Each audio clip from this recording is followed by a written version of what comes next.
Nakatira kami sa isang lumang paupahang bahay na mayroong 2 palapag. Sa taas ng bahagi kami umuupa. May 2 kwarto na may terrace rin na dating tinitirhan ng matandang lalaki. Masaya kami na makalipat sa bago naming titirahan. Sa bahay na yun ay may lumang kagamitan tulad ng lamesa, upuan, mga lumang larawan at kabinet na naiwan ng dating umuupa. Nang dahil sa bagong lipat pa lang kami ay hindi namin agad nasiayos ang mga kagamitan namin ng araw na iyon. Bali yung kabilang kwarto ang ginawa muna naming imbakan ng mga kagamitan namin at sa isang kwarto naman muna kami na malagi at natutulog. Kinabukasan, nakausap ni Papa yung may-ari ng bahay. O, musta araw nyo? Okay lang ba? Kung meron man kayo kailangan na tulong, ay huwag kayo mahiyang magsabi at ako'y handang tumulong. Basta hindi tungkol sa pera ha? Kasi wala ko nun eh. Hehe. Ang pabirong sabi ng landlord. Ay, maraming salamat Tay, pero okay naman ang lahat. Nagustuhan naman ng aking pamilya, ang kwarto at ang lugar. Medyo payapa at tahimik ho. Diyan kasi nakatira yung dating matalik kong kaibigan na si Lando at ang asawa niya, mga kasing idarang ko rin. Kaso pumanaw na ang asawa nito, mga 5 taon na rin ang nakakalipas.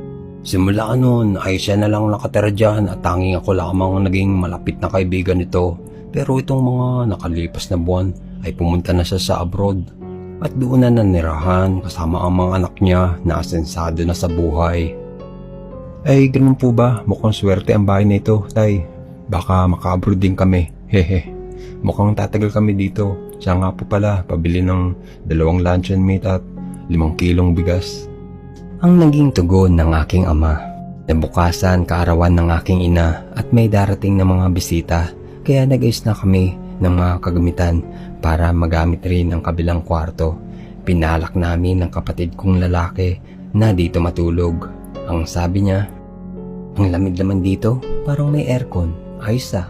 Hindi ko siya gaanong napansin ng araw na yun kasi nakatuon ako sa pag-aayos ng gamit.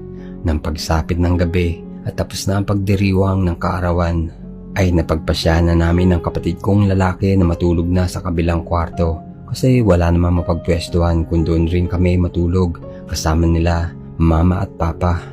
Habang mahimbing kaming natutulog ng gabing iyon, ay nagising kami dahil biglang sumakit ang aming tiyan sa sobrang lamig sa kwarto. Saktong 3:00 ng madaling araw nang magising kami. Kukuhanin ko sana ang kumot sa kabilang kwarto at tingin ito kay mama, pero sa pagtataka ko, hindi ko mabuksan ang pinto. Hindi naman ito nakalak at ang sabi ng kapatid ko, "Ate, yung matanda ate." Ang tugon ko sa kanya, "Anong pinagsasabi mo? Wala naman tao dyan. Tsaka paano may matanda dyan?" Kahit kinikilabutan, tumawa na lang ako para mabawasan ang aking takot na nararamdaman. Maya-maya pa'y may malamig na hangin na bigla-bigla na lang dumaan sa amin. Wala namang bintana o malaking daanan ng hangin sa kwarto na iyon. Dahil sa pagkataranta, napasigaw na lamang kami na humingi ng tulong na mabuksan ang pinto.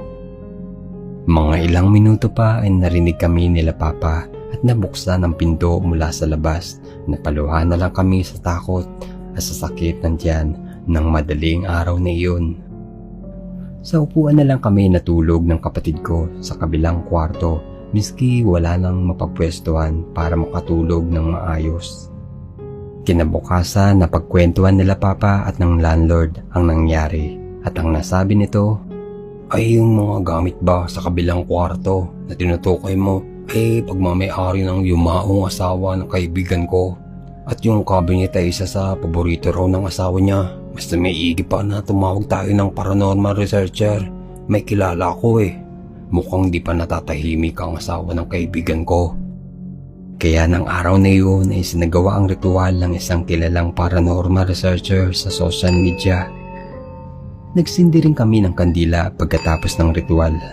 Inalis na rin ng landlord ang lumang kagamitan sa kwartong iyon at inilagay na lamang sa isang bodega. Simula noon, wala nang malamig na pakiramdam at mga paranormal na pangyayari sa kwarto na iyon. Para bang ang lumang kabinet ang naging dahilan ng pananatili ng matandang babae sa lumang paupahan.